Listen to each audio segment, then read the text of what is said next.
Ce soir, les 46 soldats ivoiriens détenus au Mali ont été condamnés il y a quelques heures à 20 ans de réclusion criminelle. Chacun d'entre eux devra également s'acquitter d'une amende fixée à 2 millions de francs CFA. Ainsi en a décidé la cour d'assises de Bamako. Les détails dans un instant. À la inégalité des 46 militaires ivoiriens s'est conclue aujourd'hui à Bamako au Mali. Ces soldats sont donc condamnés ce soir à 20 ans de réclusion criminelle pour entre autres attentats et complots contre le gouvernement.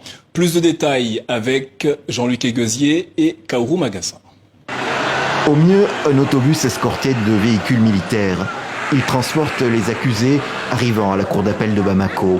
C'est tout ce qu'on verra d'un procès qui passionne le Mali comme la Côte d'Ivoire, celui des 46 soldats ivoiriens détenus au Mali depuis juillet. Il s'est tenu dans le huis clos le plus strict jeudi et vendredi. Aucun journaliste n'a été admis dans la salle d'audience. Moussa Traoré, commerçant ivoirien installé au Mali et délégué du parti ivoirien RHDP à Bamako, est resté dehors lui aussi. Il voulait pourtant soutenir les militaires de son pays, incarcérés et accusés d'être des mercenaires. Le fait même que le problème se trouve devant les tribunaux, c'est déjà même une déception. Voilà, parce que bon, pour deux pays frères qui ont toujours cohabité en parfaite harmonie, et ces deux pays frères se trouvent aujourd'hui devant les tribunaux pour régler les différends, ça ne doit pas être comme ça. Bon, selon moi, voilà, il fallait privilégier l'arbre à palabre, voilà, ce qui est propre à notre culture africaine. Les 49 soldats avaient été arrêtés par les Maliens à leur arrivée à Bamako et inculpés de tentative d'atteinte à la sécurité extérieure de l'État. De son côté, Abidjan affirmait et continue d'affirmer qu'ils étaient envoyés pour une mission de soutien à l'ONU dans le cadre de la MINUSMA.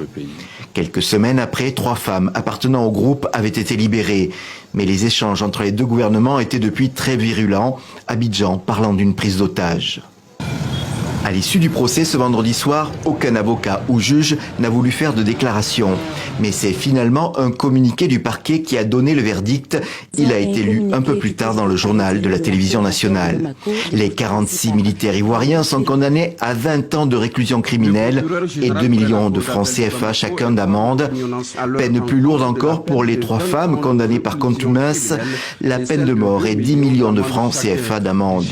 Une sévérité surprenante alors que le temps avait radicalement changé la semaine dernière lors d'une rencontre officielle à Bamako entre Maliens et Ivoiriens. Il n'était plus question que d'un malentendu, ce qui laissait supposer une issue politique à cette crise. À moins que la condamnation ne soit qu'un passage symbolique avant le prononcé possible d'une grâce présidentielle. Et au sujet de l'affaire des soldats ivoiriens au Mali, retrouvez dès maintenant un article sur notre site tv5monde.com.